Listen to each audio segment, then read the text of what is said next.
Good morning friends, this is MD Wasim. Welcome to my channel Wasim Academy. Friends, आज हम लोग child development and pedagogy के कुछ previous year paper को solve करेंगे। तो आइए हम लोग वीडियो को शुरू करते हैं। चाइल्ड डेवलपमेंट एंड पेडागोजी के previous year paper.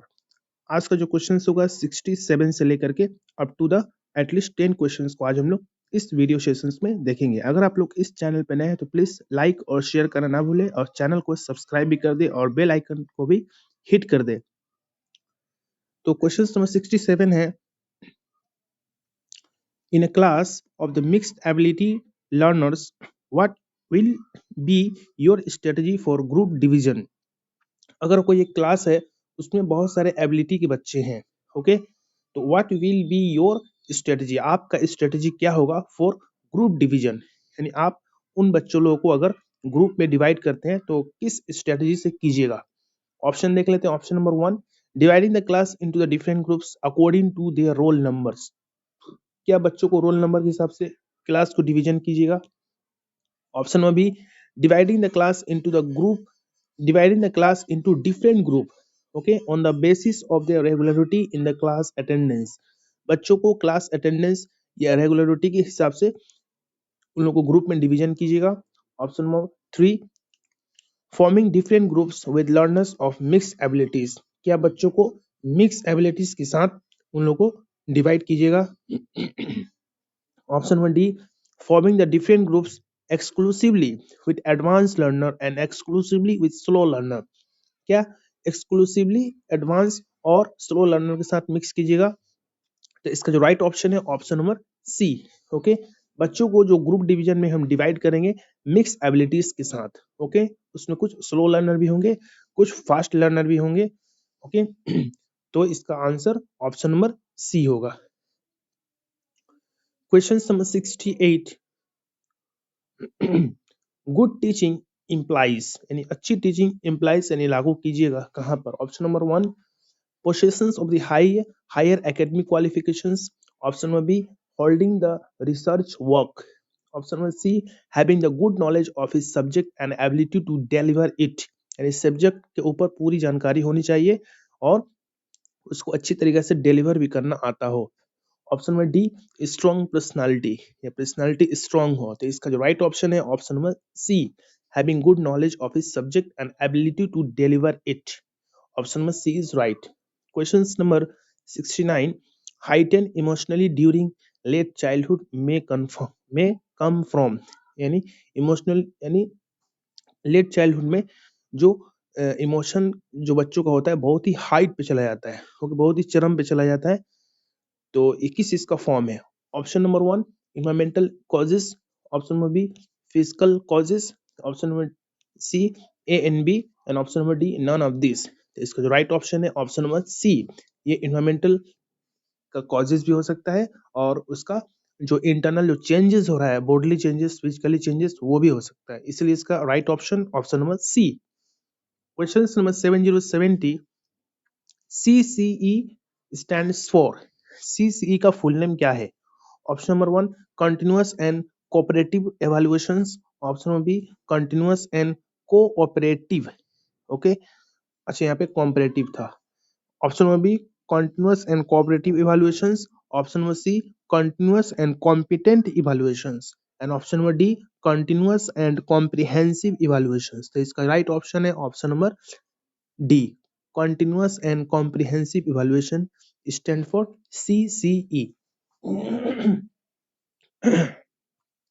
Question number 7171, according to which psychologist between the age of the 5 and 12 years children's rigid and inflexible notions of the right and wrong become the modified, यानी किस psychologist के मुताबिक जो 5 से लेकर जो 12 साल का जो एज है, बच्चे इसमें बहुत रिजिड और इनफ्लेक्सिबल गैर लचकदार, उन लोग में कुछ सिंबल देखा जाता है और वो लोग राइट और रॉन्ग में अच्छी तरीके से फर्क करना भी जान जाते हैं। ये किस साइकोलॉजिस्ट के मुताबिक ये बात सही है। Option number 1 Dalton, option number B पियाजे, या ऑप्शन नंबर सी मॉस्लो, या ऑप्शन नंबर डी कोलबर्ग। तो इसका राइट ऑप्शन है option number D Kohlberg, okay. Kohlberg बच्चों के मोरल डेवलपमेंट के ऊपर काम किए हैं, जीन पियाजे कॉग्निटिव डेवलपमेंट के ऊपर, मॉस्लो हायरार्किकल थ्योरीज के ऊपर काम किए हैं। Next question, question number 72, good TLM should be, एक अच्छा टीचिंग लर्निंग मटेरियल होना चाहिए। Option number 1, high cost and interesting, बहुत ही कीमत वाला और इंटरेस्टिंग भी होना चाहिए। Option number B, high cost and relevant, high cost यानी बहुत कीमत और रेलिवेंट सब्जेक्ट से रेलिवेंट हो। Option number C, low cost and relevant, okay, यानी लॉ कॉस्ट और रेलिवेंट भी होना चाहिए। ये option number D, none of this. इसका जो राइट ऑप्शन है option number C, okay, low cost and relevant, यानी कम दाम भी हो और रेलिवेंट हो, सब्जेक्ट से रेलिवेंट भी हो। Next question, question number 73, which of which one is the first agency of education, बच्चों के सबसे पहला एजेंसी या प्राइमरी एजेंसी एजुकेशन का कौन सा है। Option number 1, the primary school where they learn how to read and write, क्या प्राइमरी स्कूल है जहां बच्चे लिखना पढ़ना सीखते हैं। Option number B, home and the nucleus of society, या होम है जो सोसाइटी का न्यूक्लियस है।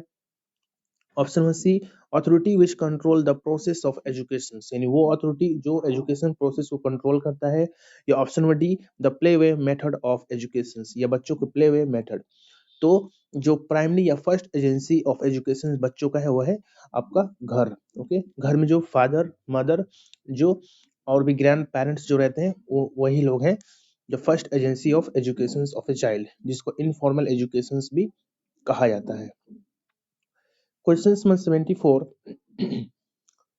who first of all revolted against the purely verbal and formal system of the traditional educations, यानी इनमें से कौन रिवोल्ट किए थे अगेंस्ट द प्योरली वर्बल और फॉर्मल सिस्टम, यानी एक फॉर्मल एक अच्छा एक ऐसा स्कूल यानी एक ऐसा प्लेस जहाँ पे बहुत सारे बच्चे हो और उसके सामने एक टीचर एजुकेशन दे रहा हो, ओके, ऐसा एक फॉर्मल सिस्टम में एजुकेशन दिया जाए। ये किनका, ये कौन ऐसे साइकोलॉजिस्ट थे जो ये काम किए थे। Option number 1 Rousseau, option number B Froebel, option number C Harvard, या ऑप्शन नंबर डी प्लाटो। इसका राइट ऑप्शन है option number 1 Rousseau.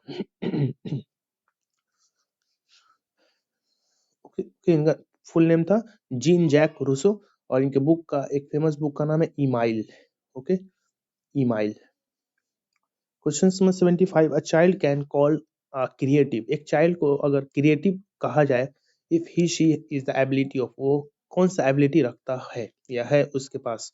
Option number 1 fluency, option number B flexibility, या ऑप्शन नंबर सी ओरिजिनलिटी, या option number D all of this. तो इसके right option है एक creative बच्चे का अंदर ये तमाम खूबी होनी चाहिए या होती है, flexibility, fluency and originality. Question number 76, which of the following concept not associated with the Piaget's theory cognitive development, ये चारों कंसेप्ट में से कौन एक ऐसा कंसेप्ट है जो पियाजे के कॉग्निटिव डेवलपमेंट से एसोसिएट नहीं है। Option number 1 assimilations, option number B accommodations, option number C associations, या option number D schema, okay, इसका राइट ऑप्शन है option number C associations, okay, schema the pocket of information in our brain, उसको कहते हैं schema. Explanations, कोई भी नया चीज को देख करके जो बच्चा जहन में जो कंसेप्ट बनाता है उसका एक्सप्लेनेशंस। एकोमोडेशंस, कोई भी प्री एग्जिस्टिंग कोई अगर स्कीमा इंफॉर्मेशन हो और उससे नया कोई चीज देख करके जो कोरिलेट कर देता है उसको कहते हैं एकोमोडेशंस। बट एसोसिएशन कुछ पियाजे का कोई थ्योरी का कंसेप्ट नहीं है। Question number 77, the modern approach of educating child with special needs, okay, CWS educational needs to the accommodate them in one of the following, यानी मॉडर्न जो अप्रोचेस है education के बच्चों को एजुकेशन देने का, खासकर स्पेशली एजुकेशन नीड्स बच्चों का, एकोमोडेट देम, क्या उन लोग को एकोमोडेट करना है इन चारों में से। Option number 1 special schools, option number B integrated school, option number C inclusive school, या option number D none of this. तो इसको राइट ऑप्शन है option number 1 option number C inclusive school, okay, यानी जो जिस बच्चे का यानी कुछ स्पेशल नीड्स जो बच्चे हैं जो हैंडीकेप्ड है या एबनॉर्मल है तो उन लोग को इंक्लूसिव स्कूल में एजुकेशन देना होगा। 78 number question, which of the following element is the least important in the learning process, इसमें से कौन एक ऐसा एलिमेंट है जो सबसे कम से कम इंपॉर्टेंट है लर्निंग प्रोसेस में। Option number 1 syllabus, option number B teacher, option number C environment, या option number D cooperations. Very important, इसका जो राइट ऑप्शन है option number B teacher. Okay, least important of the learning process. Okay, क्योंकि बच्चे हर जगह सीखते हैं, ऐसा नहीं कि जब टीचर सिखाएगा तभी सीखेंगे, बल्कि बच्चे 24 आवर वो सीखते ही रहते हैं। बट एक फॉर्मली तरीका से बच्चे स्कूल आते हैं जहाँ पे टीचर गाइड करता है, बट 24 आवर बच्चे को उसको गाइडेंस में रखा जाए कि वो खुद सीखेगा। Question number 79, what will you do as a teacher if a student does not attend your class, आप क्या कीजिएगा एज ए आप टीचर हो अगर आपकी क्लास में बच्चे अटेंड नहीं हो रहे हैं। Option number 1 blame the student of his absence, उसको ब्लेम कीजिएगा, उसको दोषी ठहराइएगा उसके एब्सेंट होने पे। Option number B keep quiet considering the present attitude of that students, शांति से उसको प्रेजेंट एटीट्यूड को देखिएगा। Option number C think of using some interesting methods of teaching, उसको इंटरेस्टिंग मेथड ऑफ टीचिंग से पढ़ाइएगा जिससे इंटरेस्टिंग होकर के स्कूल डेली आए। Option number D no the reasons and try to remove them, उसके रीजंस को जानिए और उसको दूर करने की कोशिश कीजिए। इसका राइट ऑप्शन है ऑप्शन नंबर डी, उसको रीजन को जानना होगा कि वो क्यों एब्सेंट कर रहा है। क्वेश्चन नंबर 80 जो कि आज का सेशन का लास्ट क्वेश्चन होगा, a teacher is efficient in evaluations. Okay, एक टीचर एफिशिएंट है इन इवैल्यूएशंस में of his her students if he she, वो क्यों इतना मतलब कि इफिशिएंट है। ऑप्शन नंबर 1 स्ट्रिक्ट है इसलिए, ऑप्शन नंबर बी लीनियंट है, ऑप्शन नंबर सी ऑब्जेक्टिव, या ऑप्शन नंबर डी प्रॉम्प्ट। इसका जो राइट ऑप्शन है option number C objective, evaluations कर रहा है एक खास ऑब्जेक्टिव्स के लिए। ओके, तो ये सब था कुछ इंपॉर्टेंट अबाउट 20 इंपॉर्टेंट क्वेश्चंस। कल या नेक्स्ट सेशंस में हम लोग 81 से लेके 90 तक चाइल्ड डेवलपमेंट पेडागोजी के इंपॉर्टेंट प्रीवियस ईयर पेपर को देखेंगे। तो अगर आप लोग को ये वीडियो पसंद है तो प्लीज़ आप इस वीडियो को लाइक और शेयर करना ना भूलें, और मेरे चैनल को भी जरूर सब्सक्राइब कर लें। और अगर कम वक्त में अपना प्रिपरेशन को बूस्ट करना चाहते हैं तो प्लीज़ आप लोग मेरे कोर्स को खरीद सकते हैं बहुत ही मिनिमम अमाउंट पे। तो आज की वीडियो में बस इतना ही, मिलते हैं नेक्स्ट वीडियो में। Thank you friends, thanks.